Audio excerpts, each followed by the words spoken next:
Gaza city দখল নিতে গেলে হুমকিতে পড়বে জিম্মিদের জীবন, শঙ্কা ইসরায়েলি সেনাপ্রধানের। নেতানিয়াহুকে বন্দি বিনিময় প্রস্তাবে রাজি হওয়ার আহ্বান। উপত্যকায় একদিনে নিহত 51। ইয়েমেনের রাজধানী সানায় ইসরায়েলি বিমান হামলা, নিহত 6, আহত অর্ধশতাধিক। হাউথিদের ক্ষেপণাস্ত্র হামলার জবাব দাবি নেতানিয়াহুর। রাশিয়ায় জেলেনস্কি বাহিনীর ড্রোন হামলা, পরমাণু বিদ্যুৎ কেন্দ্র ক্ষতিগ্রস্ত। জাতিসংঘ নিরাপত্তা পরিষদের সদস্যদের উচিত কিয়েভের দায়িত্ব নেওয়া, বললেন ল্যাভরভ। যুক্তরাষ্ট্রের ডাকযোগে পার্সেল আদান প্রদান সাময়িকভাবে স্থগিত করল ভারত। মার্কিন শুল্ক আরোপের পরই পদক্ষেপ। আলোচনার পর শিগগিরই চালু হতে পারে পরিষেবা। এবং পাকিস্তানের পাঞ্জাবে বিপদসীমার উপরে বইছে নদীর পানি, সরিয়ে নেওয়া হয়েছে 19,000 বাসিন্দাকে। যুক্তরাষ্ট্রের ক্যালিফোর্নিয়ায় নিয়ন্ত্রণে আসেনি দাবানল।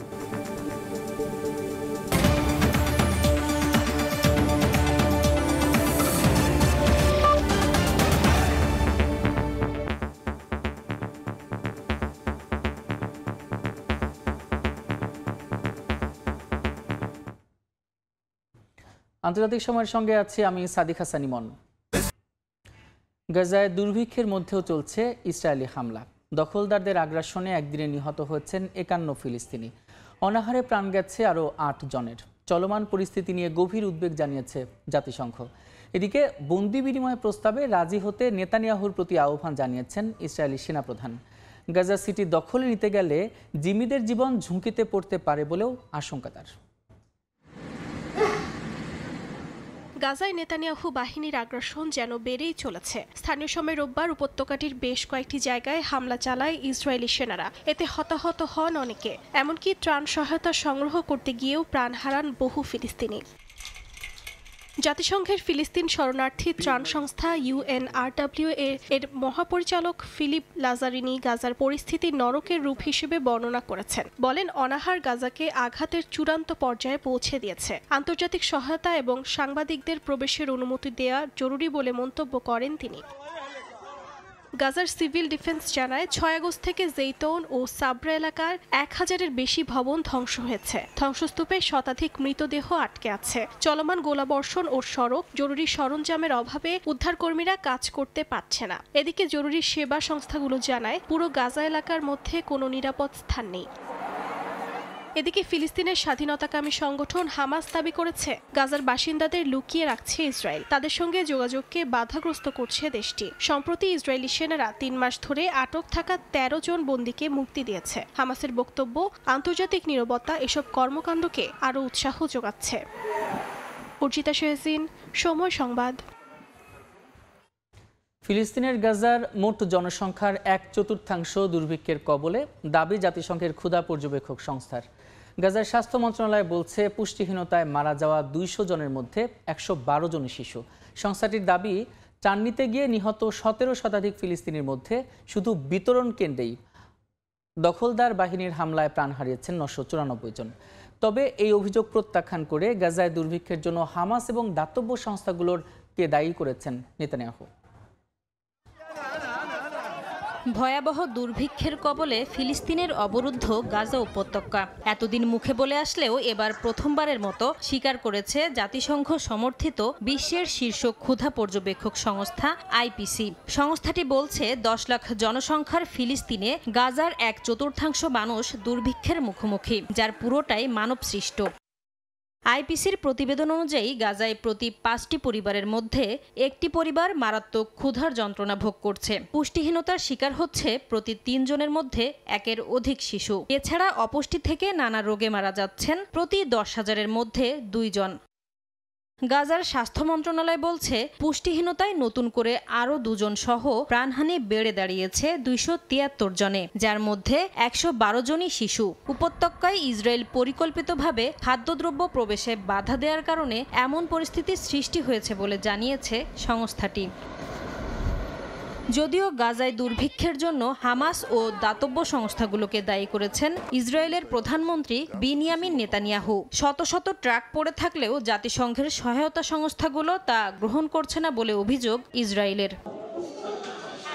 এদিকে বিশ্লেষকরা বলছেন, প্রবেশে কঠোর বিধিনিষেধ আরোপ, জাতিসংঘের পরিবর্তে যুক্তরাষ্ট্র ভিত্তিক বিতর্কিত সংস্থা GHF-কে বিতরণ কেন্দ্রের দায়িত্ব দেয়া এবং ত্রাণ আনতে গিয়ে দখলদার বাহিনীর হামলায় মৃত্যু তারই ইঙ্গিত দেয়। প্রতিবেদন অনুযায়ী গাজায় ত্রাণ নিতে গিয়ে 1700-র বেশি মানুষ নিহত হয়েছেন।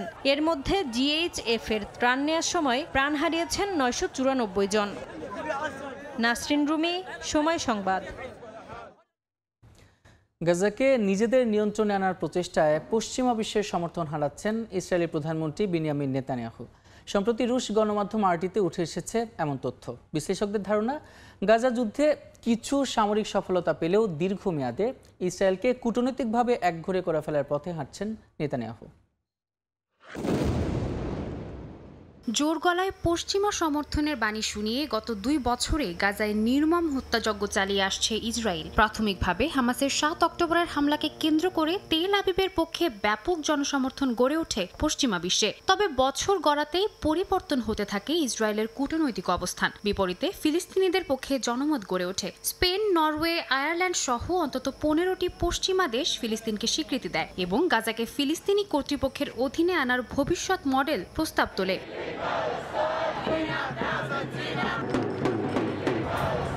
অপরদিকে গাজার মানবিক বিপর্যয় বাড়তে থাকায় 2024 থেকে পশ্চিমা দেশগুলো খোলাখুলি নেতানিয়াহুর সমালোচনায় নামে। লন্ডন মুক্ত বাণিজ্য আলোচনায় বিরতি দেয়। ইউরোপীয় ইউনিয়ন ইসরায়েলের সঙ্গে সম্পর্ক ঝুলিয়ে রাখার হুঁশিয়ারি দেয়। আর ফ্রান্স ইতিহাস গড়ে প্রথম G7 দেশ হিসেবে ফিলিস্তিন রাষ্ট্রকে স্বীকৃতি দেয়। পাশাপাশি আন্তর্জাতিক অপরাধ আদালত নেতানিয়াহু ও সাবেক প্রতিরক্ষা মন্ত্রী ইয়োভ গ্যালান্টের বিরুদ্ধে গ্রেফতারি পরোয়ানা জারি করে। তবে এতেও দমানো যায়নি নেতানিয়াহুকে। ইউরোপীয় নেতাদের বিরুদ্ধে তিনি সন্ত্রাসবাদে মদত জোগানোর অভিযোগ তোলেন। মানবিক সংকট আরও প্রকট হয় 2025 সালের মার্চে, যখন ইসরায়েলের প্রায় পূর্ণ অবরোধে গাজায় খাদ্য ও ওষুধের প্রবাহ বন্ধ হয়ে যায়। পশ্চিমা গণমাধ্যম তখন সরাসরি ইসরায়েলকে দুর্ভিক্ষের জন্য দায়ী করা শুরু করে। এমনকি মার্কিন প্রেসিডেন্ট ডোনাল্ড ট্রাম্পও নেতানিয়াহুর সঙ্গে ফোনালাপে তীব্র ক্ষোভ দেখান। বলেন, খাদ্য সরবরাহ চালুর বিষয়ে অস্বীকার শুনতে চান না তিনি। তবে কার্যকরী পদক্ষেপ নিতে ইউরোপ এখনও পিছপা হওয়ায় নেতানিয়াহু পশ্চিমা চাপকে কেবল কথার খাতায় সীমিত ধরে নিয়েছেন বলে ধারণা বিশ্লেষকদের। তাদের মতে, নেতানিয়াহুর ধারণা ট্রাম্প শেষ পর্যন্ত তাকে ত্যাগ করবেন না। যদিও যুদ্ধ যত গভীর হচ্ছে, ইসরায়েল কূটনৈতিকভাবে ততটাই নিঃসঙ্গ হয়ে পড়েছে। এই অবস্থায় বিশ্লেষকরা বলছেন, গাজায় যুদ্ধে সামরিকভাবে কিছু কৌশলগত সাফল্য মিললেও কূটনৈতিকভাবে নেতানিয়াহু দেশকে এমন এক কোণঠাসা ভবিষ্যতের দিকে ঠেলে দিচ্ছেন, যেখানে শর্তহীন সমর্থন পাওয়া আর সম্ভব নাও হতে পারে। সাদিয়া তাসনিম, সময় সংবাদ। ইয়েমেনের রাজধানী সানায় বিমান হামলা চালিয়েছে ইসরায়েল। স্থানীয় গণমাধ্যম বলছে, এই হামলায় অন্তত 6 জন নিহত এবং আহত হয়েছেন অর্ধশতাধিক। প্রেসিডেন্ট প্রাসাদের কাছে একটি সামরিক স্থাপনা, বিদ্যুৎ কেন্দ্র ও তেল সংরক্ষণাগার হামলার লক্ষ্যবস্তুতে পরিণত হয়। তেল আবিবের দাবি, এটি হাউথি বিদ্রোহীদের ক্ষেপণাস্ত্র হামলার জবাব। স্থানীয় সময় রোববার ভোরে ইয়েমেনের রাজধানী সানায় বিমান হামলা চালায় ইসরায়েল। টানা বিস্ফোরণে ছড়িয়ে পড়ে আতঙ্ক। লক্ষ্যবস্তু করা হয়েছিল প্রেসিডেন্সিয়াল কমপ্লেক্সের আশেপাশের এলাকা, বিদ্যুৎ কেন্দ্র ও একটি তেল সংরক্ষণাগার। হাউতি বিদ্রোহী গোষ্ঠীর দাবি, হামলায় রাজধানীর পৌরসভা ভবনও ক্ষতিগ্রস্ত হয়েছে। হাউথি নিয়ন্ত্রিত গণমাধ্যম জানায়, দখলদারদের হামলায় হতাহত হয়েছেন বেশ কয়েকজন। বিদ্যুৎহীন হয়ে পড়েছে বেশ কিছু এলাকা। বহু মানুষ ঘরবাড়ি ছেড়ে নিরাপদ স্থানে পালিয়ে গেছেন। এ ঘটনাকে জঘন্য যুদ্ধাপরাধ আখ্যা দিয়ে হাউতি নেতৃত্ব বলছে, মার্কিন মদদে চালানো আগ্রাসন ইয়েমেনের সার্বভৌমত্ব লঙ্ঘনের শামিল। এতে গাজার প্রতি সমর্থন কোনোভাবেই কমবে না বলেও জানায় বিদ্রোহী গোষ্ঠীটি। গত শুক্রবার ইসরায়েলে ব্যালিস্টিক ক্ষেপণাস্ত্র ছোড়ে হাউথি। এর 2 দিন পরই পাল্টা হামলা চালালো তেল আবিব। এক ভিডিও বার্তায় ইসরায়েলি প্রধানমন্ত্রী বেনিয়ামিন নেতানিয়াহু হুঁশিয়ারি দিয়ে বলেন, এই অভিযান সরাসরি প্রতিশোধমূলক পদক্ষেপ। ইসরায়েলের ক্ষতি করার পরিকল্পনা করলে শত্রুপক্ষকে এভাবেই চরম মূল্য দিতে হবে। যারা আমাদের উপর আক্রমণ করবে, আমরা তাকে আক্রমণ করব। যে আমাদের আক্রমণের পরিকল্পনা করবে, আমরা তাকেও আঘাত করব। আমি বিশ্বাস করি গোটা অঞ্চল এখন ইসরায়েল রাষ্ট্রের শক্তি ও সংকল্প সম্পর্কে ধারণা পেয়েছে। ইসরায়েলের দাবি, এই অভিযানে 10টিরও বেশি যুদ্ধবিমান অংশ নিয়েছে। লক্ষ্যবস্তুতে আঘাত হানতে পাড়ি দিয়েছে প্রায় 2000 কিলোমিটার পথ। ইয়াসমিন অনন্যা, সময় সংবাদ। ইরান কখনো মার্কিন বর্ষতা মেনে নেবে না বলে মন্তব্য করেছেন দেশটির সর্বোচ্চ ধর্মীয় নেতা আয়াতুল্লাহ আলী খামেনি। ওয়াশিংটনের বিরুদ্ধে শত্রুতা আলোচনার মাধ্যমে সমাধান সম্ভব নয় বলে সাফ জানিয়ে দিয়েছেন তিনি। এদিকে চলতি সপ্তাহে পরমাণু ইস্যুতে পশ্চিমাদের সঙ্গে বৈঠকের আগে আবারও হরমুজ প্রণালী বন্ধের হুমকি দিয়েছে তেহরান। ইসরায়েলের বিরুদ্ধে যুদ্ধের পর থেকেই মার্কিন চাপের কাছে মাথা নত না করার অঙ্গীকার করে আসছেন ইরানের সর্বোচ্চ ধর্মীয় নেতা আয়াতুল্লাহ আলী খামেনি। রোববারও তেহরানের সামরিক কমান্ডার ও বিজ্ঞানীদের স্মরণে আয়োজিত অনুষ্ঠানে একই কথা বলেন তিনি। 12 দিনের যুদ্ধে নিহতদের প্রতি শ্রদ্ধা জানাতে গিয়ে তিনি সাফ জানিয়ে দেন, যুক্তরাষ্ট্রের আনুগত্য ইরান কখনোই মেনে নেবে না। খামেনি দাবি করেন, সাম্প্রতিক যুদ্ধের সময় ইসরায়েল যুক্তরাষ্ট্র একসঙ্গে ইরানের ভিত্তি নাড়িয়ে দিতে চেয়েছিল। এমনকি তেহরানের পরবর্তী শাসন ব্যবস্থার জন্য তার একজন শাহ নির্ধারণ করে ফেলেছিল বলেও মন্তব্য করেন খামেনি। যুক্তরাষ্ট্রের সঙ্গে ইরানের বৈরিতা অমীমাংসিত। যুক্তরাষ্ট্রের প্রেসিডেন্ট চান ইরান যেন তাদের আনুগত্য মেনে চলে, কিন্তু এমন অপমানজনক দাবি ইরানি জাতিকে গভীরভাবে আহত করেছে। যারা এমন ভ্রান্ত আশা পোষণ করে, এদেশের জনগণ সর্বশক্তি দিয়ে তাদের বিরুদ্ধে দাঁড়াবে। যুক্তরাষ্ট্র ও ইসরায়েলের হামলার পরই পারমাণবিক আলোচনায় বিরতি দেয় ইরান। তবে ইউরোপীয় দেশগুলোর সঙ্গে পুনরায় আলোচনায় ফেরার বিষয়ে প্রাথমিক সম্মতি দিয়েছে তেহরান। মঙ্গলবারের এই বৈঠকের আগেই আবারও হরমুজ প্রণালী ঘিরে তৈরি হয়েছে উত্তেজনা। খামেনির ঘনিষ্ঠ প্রতিনিধি হোসেন শরিয়াত মাদারি জানান, তেহরান পশ্চিমা জাহাজ চলাচলে বিধিনিষেধ দিলেই প্রতি ব্যারেল তেলের দাম $200 ছাড়াবে। এতে যুক্তরাষ্ট্র ইউরোপের উপর অর্থনৈতিক আঘাত আসবে বলে শঙ্কা জানান তিনি। তবে ওয়াশিংটনের দাবি, হরমুজ বন্ধ করা ইরানের জন্যই হবে আত্মঘাতী। অন্যদিকে রাশিয়ার সঙ্গে কূটনৈতিক সমন্বয় জোরদার করেছে তেহরান। রাশিয়ার পররাষ্ট্রমন্ত্রী ল্যাভরভের সঙ্গে ফোন আলাপে ইরানি মন্ত্রী আরাকচি স্পষ্ট করে জানিয়ে দেন, ইউরোপীয় 3 দেশ নিজেরাই চুক্তি লঙ্ঘন করেছে। এই কারণে স্ন্যাপব্যাক চালুর নৈতিক বা আইনি অধিকার তাদের নেই। মালিহা সুহরওয়ার্দী, সময় সংবাদ। আন্তর্জাতিক সময় আরও থাকছে। যুক্তরাজ্যে 1 বছরে 1 লাখের বেশি আশ্রয় প্রার্থীর আবেদন। সরকারি খরচে আবাসন সহায়তা দেওয়ায় ফুঁসছে সাধারণ মানুষ। নতুন আপিল ব্যবস্থা তৈরির ঘোষণা স্বরাষ্ট্রমন্ত্রীর।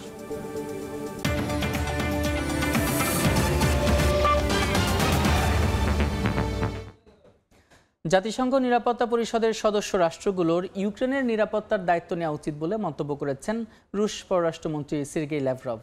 তিনি বলেন, রাশিয়ার জন্য সর্বোচ্চ অগ্রাধিকার ইউক্রেনের ন্যাটো সদস্য পদ না পাওয়া।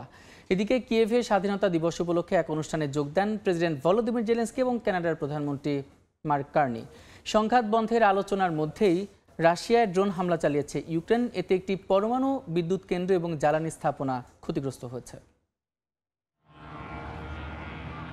স্থানীয় সময় রোববার নিজেদের স্বাধীনতা দিবসের দিন রাশিয়ায় ড্রোন হামলা চালিয়েছে ইউক্রেন। এতে রাশিয়ার পশ্চিমাঞ্চলের কুর্স্ক অঞ্চলের একটি পরমাণু বিদ্যুৎ কেন্দ্রে আগুন ধরে যায়। এ ঘটনায় রাশিয়ার নোভাতেকের একটি জ্বালানি স্থাপনাও ক্ষতিগ্রস্ত হয় বলে জানা যায়। এদিকে স্বাধীনতা দিবস উপলক্ষে কিয়েভে অনুষ্ঠিত প্রতিরক্ষা ফোরামে অংশ নেন প্রেসিডেন্ট ভলোদিমির জেলেনস্কি। কানাডার প্রধানমন্ত্রী মার্ক কার্নি এবং ইউরোপীয় দেশের প্রতিরক্ষা মন্ত্রণালয়ের উচ্চপদস্থ কর্মকর্তারাও এতে উপস্থিত ছিলেন। নিজের দেশকে সমর্থন দেয়ায় অতিথিদের প্রতি কৃতজ্ঞতা প্রকাশ করেন জেলেনস্কি। ইউক্রেনের নিরাপত্তা দায়িত্ব ন্যাটোর বদলে জাতিসংঘ নিরাপত্তা পরিষদ সহ আরও কয়েকটি দেশের জোটবদ্ধ হয়ে নেওয়া উচিত বলে মন্তব্য করেছেন রুশ পররাষ্ট্রমন্ত্রী সের্গেই ল্যাভরভ। রোববার মার্কিন সংবাদ মাধ্যম এনবিসি নিউজে প্রকাশিত এক সাক্ষাৎকারে এ কথা বলেন তিনি। বলেন, রাশিয়ার জন্য গুরুত্বপূর্ণ হল ইউক্রেনের ন্যাটো সদস্যপদ না পাওয়া, পাশাপাশি স্থায়ী নিরপেক্ষতা এবং রুশভাষী জনগণের সুরক্ষা। এছাড়া সীমান্ত ও ভূখণ্ড ইস্যুতে আলোচনার গুরুত্ব তুলে ধরেন তিনি। এদিকে যুক্তরাষ্ট্রের ভাইস প্রেসিডেন্ট জেডি ভ্যান্স বলেন, যুদ্ধ বন্ধের আলোচনায় রাশিয়া প্রথমবারের মতো ট্রাম্পের সঙ্গে নমনীয়তা দেখিয়েছে। উভয় পক্ষের সঙ্গে কূটনৈতিক প্রক্রিয়ায় আস্থা রেখে মধ্যপথ খোঁজা এবং শান্তি প্রতিষ্ঠায় চাপ দেয়া অব্যাহত থাকবে বলে জানান তিনি। অর্জিতা শাহজিন, সময় সংবাদ। ভয়াবহ বন্যার কবলে পাকিস্তান ও ইয়েমেন। পাকিস্তানের পাঞ্জাব প্রদেশে শতদ্রু নদীর পানি বিপদসীমার উপরে প্রবাহিত হয়। সতর্কতার জন্য উদ্ধার কেন্দ্রের দিকে যাচ্ছে স্থানীয়রা। ইয়েমেনের এইডেন শহরের এলাকায় প্রবল বর্ষণে বন্যা আশেপাশে সবকিছু ভাসিয়ে নিয়ে গেছে। পাশাপাশি দক্ষিণ চীনের হাইনান দ্বীপ এবং কাছের গুয়াংডং প্রদেশে শক্তিশালী তাণ্ডব চালাচ্ছে টাইফুন কাজিকি। প্রবল বর্ষণে ভেসে যাচ্ছে ঘরবাড়ি। কাদাপানির মধ্যে চলাফেরা করছেন ইয়েমেনের এডেনের আল হাসোয়া এলাকার বাসিন্দারা। স্থানীয় সময় শনিবার রাতে শুরু হয় ভারী বর্ষণ। নদীর চাপ বাড়ার সঙ্গে সঙ্গে প্লাবিত হয় পুরো এলাকা। ডুবে গেছে বাড়িঘর, রাস্তাঘাট ও যানবাহন। নিরাপদ স্থানে আশ্রয় নিয়েছেন স্থানীয়রা। বিপদসীমার উপরে প্রবাহিত হচ্ছে পাঞ্জাবের শতদ্র নদীর পানি। উদ্ধার কার্যক্রমে তৎপরতা চালাচ্ছে স্থানীয় প্রশাসন। এরই মধ্যে ৫,০০০-এর বেশি মানুষ এবং ৮০০-র বেশি পশু উদ্ধার করা হয়েছে। কিছু বাসিন্দা এখনও বাড়িতে রয়েছেন, তবে পানি বৃদ্ধি পেলে তাদেরও সরিয়ে নেওয়া হবে। পাকিস্তানের অন্যান্য অঞ্চলে ভয়াবহ বন্যায় এরই মধ্যে প্রাণ হারিয়েছে ৫ শতাধিকের বেশি মানুষ। পাশাপাশি ১০ সেপ্টেম্বরের মধ্যে আরও ২টি ভারী বর্ষণের সতর্কতা দিয়েছে আবহাওয়া দফতর। এদিকে স্থানীয় সময় রোববার দুপুরে চীনে কাজিকি টাইফুন শক্তিশালী ঘূর্ণিঝড়ে পরিণত হয়। তাণ্ডব চালায় হাইনান ও গুয়াংডং প্রদেশের উপকূলীয় এলাকায়। এতে ক্ষতিগ্রস্ত হয়েছে সমুদ্র তীরবর্তী অবকাঠামো। ঝড়ের কবলে গাছপালা উপড়ে যায় এবং ব্যাহত হয় যান চলাচল। ২৯০০ কর্মী মোতায়েন করেছে জরুরি সেবা সংস্থা। জনগণকে নিরাপদ স্থানে থাকার পরামর্শ দিয়েছেন সংশ্লিষ্ট কর্মকর্তারা। ইয়াসমিন অনন্যা, সময় সংবাদ। যুক্তরাষ্ট্রের ক্যালিফোর্নিয়ার ওয়াইন কান্ট্রিতে দ্রুত ছড়িয়ে পড়ছে দাবানল। নাপা কান্ট্রিতে এরই মধ্যে ২৬ বর্গ কিলোমিটারের বেশি এলাকা আগুনে পুড়ে গেছে। ৫০০ স্থাপনা হুমকির মুখে থাকায় প্রায় ২০০ বাসিন্দাকে বাড়িঘর থেকে নিরাপদ জায়গায় সরিয়ে নেওয়া হয়েছে। ১০টি হেলিকপ্টার এবং ১,০০০-এর বেশি দমকল কর্মী মোতায়েন করা হলেও মাত্র ১১% আগুন নিয়ন্ত্রণে এসেছে। বৃহস্পতিবার তীব্র গরম আবহাওয়ার মধ্যে আগুনের সূত্রপাত হয়। তাপমাত্রা এখন কিছু কমলেও তীব্র বাতাস আর শুষ্ক আবহাওয়ার কারণে দাবানল ছড়িয়ে পড়তে পারে বলে আশঙ্কা করছে কর্তৃপক্ষ।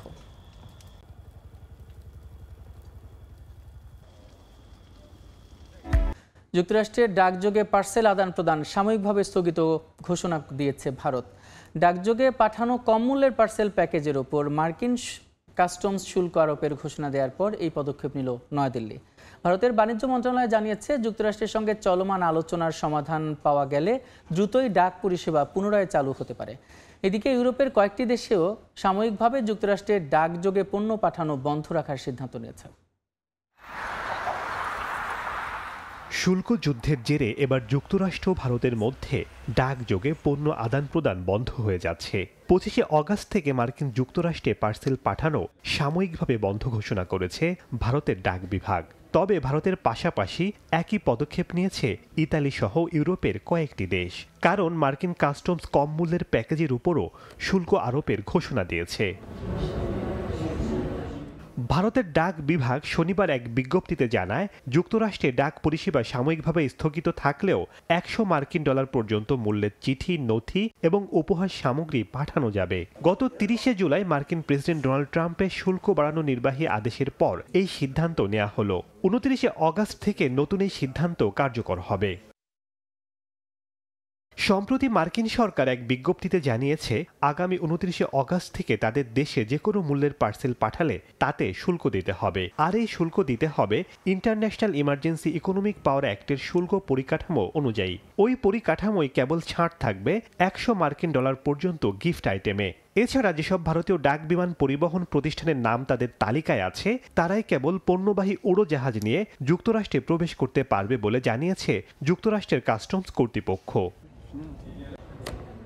এদিকে ইতালির ডাক পরিষেবা প্রতিষ্ঠান জানিয়েছে, যুক্তরাষ্ট্রে পাঠানো হয় এমন পণ্য বহনের চালান ২৫শে অগাস্টের পর থেকে আর গ্রহণ করবে না। ফ্রান্স, জার্মানি, বেলজিয়াম, অস্ট্রিয়া এবং ডেনমার্ক ইতোমধ্যেই একই ধরনের স্থগিতাদেশ ঘোষণা করেছে। শেখ সাদি মারজান, সময় সংবাদ। আন্তর্জাতিক সময় আরও থাকছে। যুদ্ধজাহাজ মোতায়েনের জেরে যুক্তরাষ্ট্র ভেনেজুয়েলা উত্তেজনা, মাদুরোর আহ্বানে মিলিশিয়ায় যোগ দিচ্ছে মানুষ। সাম্রাজ্যবাদের বিরুদ্ধে ঐক্যবদ্ধ হওয়ার অঙ্গীকার। ব্রিটেনে আশ্রয় প্রার্থীদের আবাসনের বিষয়টি রাজনৈতিক বিতর্কের কেন্দ্রবিন্দুতে পরিণত হয়েছে। যুদ্ধবিধ্বস্ত দেশ, দারিদ্র্যপীড়িত অঞ্চল, জলবায়ু পরিবর্তনে ক্ষতিগ্রস্ত এলাকা ও রাজনৈতিক নির্যাতন থেকে পালিয়ে যাওয়া হাজারো মানুষ আশ্রয় চাইছেন দেশটিতে। গত এক বছরে আশ্রয়ের আবেদন জমা পড়েছে ১,১১,০৮৪, যা ২০০১ সালের পর সর্বোচ্চ। এ অবস্থায় স্বাধীন বিচারক মণ্ডলী দিয়ে আশ্রয় প্রত্যাশীদের জন্য নতুন আপিল ব্যবস্থা তৈরির ঘোষণা দিয়েছে স্টারমার সরকার। এর মধ্যে সরকারি খরচে থাকা আশ্রয় প্রত্যাশীদের বিভিন্ন হোটেলের সামনে বিক্ষোভ করেছেন আবাসন বিরোধীরা। যুক্তরাজ্যে আশ্রয় প্রার্থীদের হোটেলে রাখার সরকারি সিদ্ধান্তের বিরুদ্ধে ক্ষোভে ফুঁসছে দেশটির বিভিন্ন শহরের বাসিন্দারা। শনিবার এক্সেটার, ট্যামওয়ার্থ, ক্যানক, ওয়েকফিল্ড, নিউক্যাসল, ক্যানারি ওয়ার্ফের রাস্তায় নেমে আন্দোলন করেন স্থানীয় বাসিন্দারা। বিক্ষোভ ছড়িয়ে পড়ে ব্রিস্টল ও লিভারপুলেও। এ সময় পুলিশের সঙ্গে বিক্ষুব্ধদের ধস্তাধস্তির ঘটনাও ঘটে। একই দিন ইংল্যান্ডের হোলি শহরেও এক হোটেলের সামনে সমবেত হন অভিবাসন বিরোধী বিক্ষোভকারীরা। পাল্টা অবস্থান নেন অভিবাসনপন্থীরাও। এ সময় পরিস্থিতি মোকাবিলায় মোতায়েন করা হয় পুলিশ। সংঘর্ষ এড়াতে দুপক্ষের জন্য তৈরি করা হয় আলাদা বেষ্টনী। যুক্তরাজ্যে গত এক বছরে রেকর্ড সংখ্যক মানুষ আশ্রয়ের জন্য আবেদন করেন। সম্প্রতি এক প্রতিবেদনে এ তথ্য প্রকাশ করেছে দেশটির স্বরাষ্ট্র মন্ত্রণালয়। প্রতিবেদনে বলা হয়, গত বছরের জুন মাস থেকে 2025 সালের জুন পর্যন্ত দেশটিতে মোট 1,11,084টি আশ্রয়ের আবেদন জমা পড়েছে 2001 সালের পর, যা সর্বোচ্চ। ব্রিটিশ স্বরাষ্ট্রমন্ত্রীর দাবি, অভিবাসন খাতের সংকট গেল সরকারের সময় থেকেই চলছে। আশ্রয় প্রার্থীদের আবেদনের প্রাথমিক সিদ্ধান্ত নেওয়া হলেও আপিলে গেলে দীর্ঘসূত্রতা তৈরি হচ্ছে। আর এই সময় আবেদনকারীদের সরকারি উদ্যোগে হোটেলে রাখতে খরচ হচ্ছে অনেক অর্থ।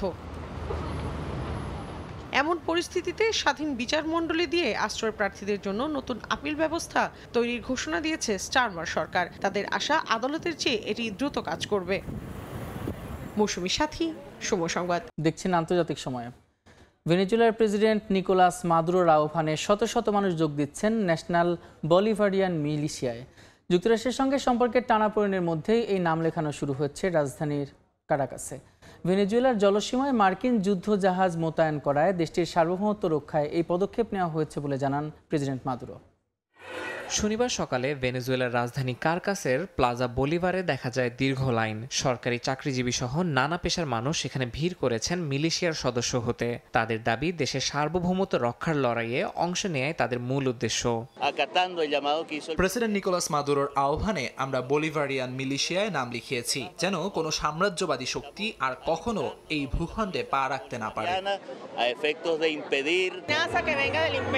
আমরা যে কোনো হুমকি প্রত্যাখ্যান করছি। ভয় দেখানো কিংবা অধীনে নেয়ার কোনো প্রচেষ্টাই আমরা মেনে নেব না। আমরা একটি সার্বভৌম, দৃঢ় ও দেশপ্রেমিক জনগণ, সবসময় স্বাধীন ও মুক্ত থাকব।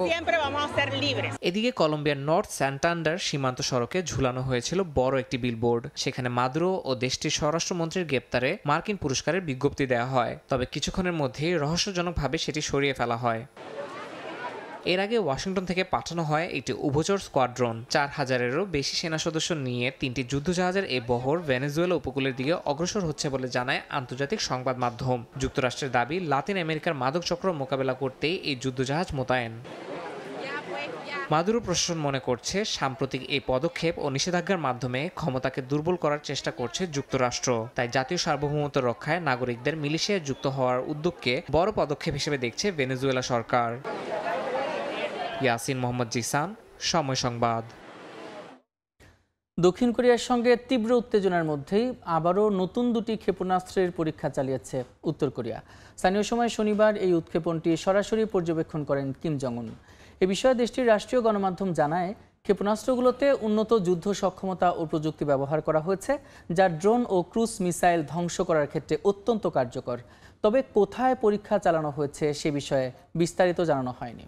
দেখছেন আন্তর্জাতিক সময়। সংযুক্ত আরব আমিরাতে জনতা ব্যাংকের 4টি শাখায় এটিএম বুথ কাজ না করায় বিপাকে পড়েছেন প্রবাসী বাংলাদেশিরা। দ্রুত এই সমস্যা নিরসন ও আমিরাতে বাংলাদেশি অধ্যুষিত এলাকাগুলোতে ব্যাংকটির শাখা স্থাপনের দাবি তাদের। এ বিষয়ে জনতা ব্যাংকের প্রধান নির্বাহী কর্মকর্তা কামরুজ্জামান জানান, এর মধ্যে 13টি এটিএম বুথের জন্য আবেদন করা হয়েছে। এগুলো স্থাপন হলে প্রবাসীদের ভোগান্তি কিছুটা হলেও কমবে। শিবলি আল সাদিকের রিপোর্ট।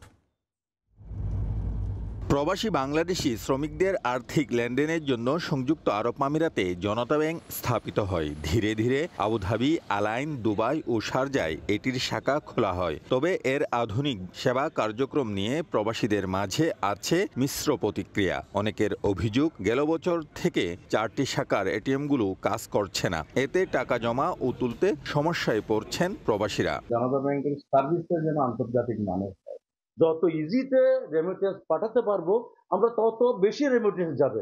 বাংলাদেশি অধ্যুষিত এলাকাগুলোই নতুন শাখা খোলা ও এটিএম বুথ স্থাপনের দাবি প্রবাসীদের। বিশেষ করে দুবাইয়ের ড্রাগন মার্ট, আবির ভেজিটেবল মার্কেট ও আজমান শহরে আধুনিক ব্যাংকিং সেবা জরুরি বলে জানান অনেকে। আমাদের ড্রাগন মার্ট ভিত্তিক ইন্টারন্যাশনাল সিটিতে হোক, একটা বুথ এবং একটা ব্রাঞ্চ করে দেওয়ার জন্য। দ্রুত সময়ে প্রবাসীদের সমস্যা নিরসনের আশ্বাস দিয়েছেন আমিরাতের জনতা ব্যাংকের প্রধান নির্বাহী কর্মকর্তা কামরুজ্জামান। জানান এরই মধ্যে নতুন 13টি এটিএম বুথ স্থাপনের আবেদন করা হয়েছে। এগুলো স্থাপিত হলে প্রবাসীদের ভোগান্তি কমবে। 13টা বুথ স্থাপন করব। এক্সিস্টিং যেগুলো হচ্ছে, যেগুলো অকার্যকর হয়েছে, সেগুলো ইতিমধ্যেই রিফ্রেশ করে নতুন মেশিন দেওয়া হবে এবং নতুন আরো 5টা আউটলেটে আমরা পটেনশিয়াল পজিশনে আরো 5টা নতুন আউটলেট সৃষ্টির জন্য আমরা কাজ করছি। প্রবাসীরা মনে করেন আমিরাতে জনতা ব্যাংকের শাখা বাড়ানো, নতুন এটিএম বুথ স্থাপিত হলে বাংলাদেশে রেমিটেন্স প্রবাহ আরো বাড়বে। শিবলি আল সাদিক, সময় সংবাদ, সংযুক্ত আরব আমিরাত। চলতি বছর প্রথম 3 মাসেই সৌদি আরবে ওমরা পালন করেন 1.5 কোটির বেশি মুসল্লি। সৌদি জেনারেল অথরিটি ফর স্ট্যাটিস্টিক্সের সর্বশেষ তথ্য বলছে, দেশটিতে ধর্মীয় কাজে ভ্রমণের প্রবাহ ক্রমেই বাড়ছে, যা ওমরা ও হজ কার্যক্রমের জনপ্রিয়তাকে নতুন উচ্চতায় নিয়ে যাচ্ছে। আরিফুর রহমানের রিপোর্ট। ধর্মপ্রাণ মুসলমানদের জন্য পবিত্র স্থান সৌদি আরবের মক্কা ও মদিনা। যোগাযোগ ব্যবস্থার আধুনিকায়ন এবং ভিসা প্রক্রিয়া সহজীকরণের ফলে মক্কা মদিনায় বিশ্বের মুসল্লিদের আগমন ঘটছে অতীতের তুলনায় বহুগুণ বেশি। সরকারি হিসেবে চলতি বছরের প্রথম 3 মাসেই 1.5 কোটিরও বেশি মানুষ ওমরা পালন করেছেন। তথ্য অনুযায়ী মোট হজযাত্রীদের মধ্যে সৌদি নাগরিক 24%, এর মধ্যে পুরুষের সংখ্যা 60.5% আর নারীর সংখ্যা 39.5%। বিদেশ থেকে এসেছেন প্রায় 65 লাখ ওমরা যাত্রী, যা গত বছরের একই সময়ের তুলনায় 10.7% বেশি। তাদের অধিকাংশই বিমান পথে সৌদি আরবে প্রবেশ করেছেন। অন্যদিকে অভ্যন্তরীণভাবে ওমরা পালন করেছেন এদের অর্ধেকেরও বেশি ছিলেন সৌদিতে বসবাসরত বিদেশি নাগরিক। বিশ্বের নানা প্রান্ত থেকে মুসল্লিদের এ আগমন প্রমাণ করছে সৌদি আরবের ধর্মীয় পর্যটন খাত দিন দিন আরো শক্তিশালী হয়ে উঠছে। এই ধারাবাহিক প্রবৃত্তিকে এগিয়ে নিতে দেশটি চালু করেছে নতুন ডিজিটাল সেবা নুসুক ওমরা। এর মাধ্যমে কোনো এজেন্ট বা মধ্যস্থতাকারী ছাড়াই সরাসরি ওমরা ভিসা নিতে পারবেন বিশ্বের মুসল্লিরা। বছরের শেষ নাগাদ ওমরা পালনকারীর সংখ্যা অতীতের সব রেকর্ড অতিক্রম করবে বলে ধারণা সংশ্লিষ্টদের। আরিফুর রহমান, সময় সংবাদ, সৌদি আরব। সুইডেনে হয়ে গেল গ্রীষ্ম উৎসব ও সাংস্কৃতিক সন্ধ্যা। দর্শনার্থীদের পদচারণায় মুখর ছিল মেলা। সুইডেন থেকে আরো জানাচ্ছেন শফিউল আলম। শনিবার স্থানীয় সময় বিকেল 5টায় স্টকহোমের হালুন্দা পলখুসেটে অনুষ্ঠিত হয় গ্রীষ্ম উৎসব। প্রবাসী বাংলাদেশি শিল্পীদের পরিবেশনায় উৎসব জমে ওঠে নাচ, গান আর আনন্দ মেলা। শিশুদের পরিবেশনা থেকে শুরু করে বাউল সঙ্গীত, আধুনিক গান আর সব ধরনের আয়োজনে মাতোয়ারা হয়ে ওঠেন প্রবাসীরা। গানের পাশাপাশি ছিল দেশি পণ্যের মেলা। উদ্যোক্তারা ঐতিহ্যবাহী খাবার, পোশাক, হস্তশিল্পের পসরা সাজিয়ে বসেন। দেশি খাবারের স্টলে ছিল বিরিয়ানি, ফুচকা, পিঠা আর নানান ঐতিহ্যবাহী খাবারের সমাহার। দর্শনার্থীদের পদচারণায় মুখর ছিল গ্রীষ্মের এই মেলা। বাংলা খাওয়া ছিল, আমরা ওখানে অনেক আনন্দ করেছি, মজা লেগেছে। এখানে সাংস্কৃতিক অনুষ্ঠানের ব্যবস্থা করা হয়েছে, তার সাথে সাথে আমরা ফ্রেন্ড বন্ধু সবাই অনেক মজা করতেছি। আমরা সবাই বাংলাদেশের একটা আমেজ অনুভব করতেছি। বাংলা সংস্কৃতি এবং বাংলাদেশিদের একসাথে এগিয়ে নিয়ে যাওয়া, সবাই মিলে মানে এখানে। তারপর তার উপর আছে গান, নাচ, খাওয়া দাওয়া, সবই বাঙালি সংস্কৃতির অংশ। আমরা খুবই খুশি। মেলাটা করার মেইন উদ্দেশ্য হইতেছে যে আমাদের মধ্যে একটা উদ্দীপনা জাগ্রত করা, আমরা যেন এখানে ইসোলিয়েরাত না হই, এটা আমাদের মেইন উদ্দেশ্য। আর বাঙালি কমিউনিটিটারে আমরা এক করার চেষ্টা করতেছি। বাংলাদেশ ডেমোক্রেটিক পরিনিংয়ের উদ্যোগে গ্রীষ্মের এই মেলার আয়োজন করা হয়। শফিউল আলম, সময় সংবাদ, সুইডেন। দ্বিতীয় বিশ্বযুদ্ধে জাপানের বিরুদ্ধে বিজয়ের 80 বছর পূর্তি উপলক্ষে চীনের বেইজিংয়ে চলছে প্রস্তুতি মহড়া। সামরিক কুচকাওয়াজে অংশ নিতে প্রস্তুতি নিচ্ছে পিপলস লিবারেশন আর্মি। চীনে ভি ডে পালনের জন্য চলছে চূড়ান্ত প্রস্তুতি। বেজিংয়ে তিয়ানমেন স্কোয়ারে সেনা, নৌ ও বিমান বাহিনীর সদস্যরা প্রতিদিন অংশ নিচ্ছেন মহড়ায়। জাতীয় পতাকার সম্মান প্রদর্শন থেকে শুরু করে ভারী অস্ত্র শস্ত্রের প্রদর্শনী, সবকিছুর অনুশীলন হচ্ছে অত্যন্ত শৃঙ্খলার সঙ্গে। কুচকাওয়াজে যুক্ত হয়েছেন অনেক নতুন সদস্য, যারা আগে কখনো অংশগ্রহণ করেননি বড় কোনো অনুষ্ঠান বা সমাবেশে। তাদের শেখানো হচ্ছে নানা কৌশল, এমনকি তাদের প্রস্তুত করা হচ্ছে মানসিকভাবেও।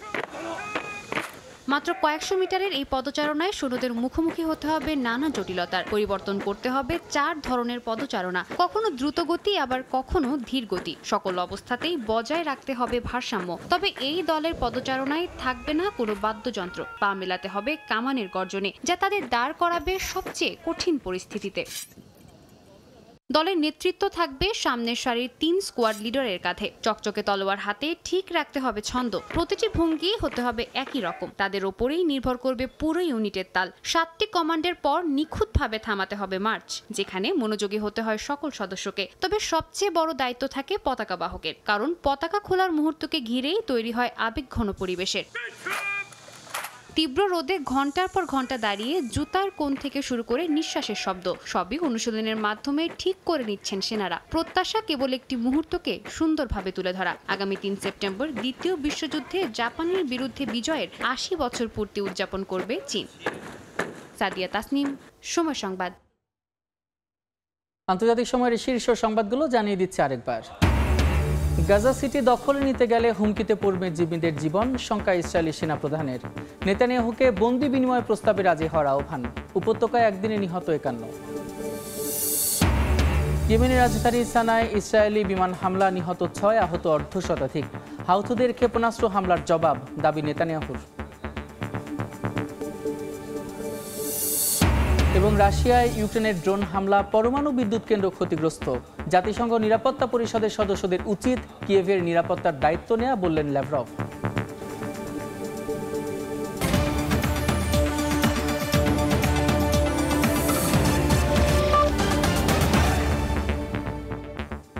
এই ছিল আন্তর্জাতিক সময়। সঙ্গে থাকুন সময়ের।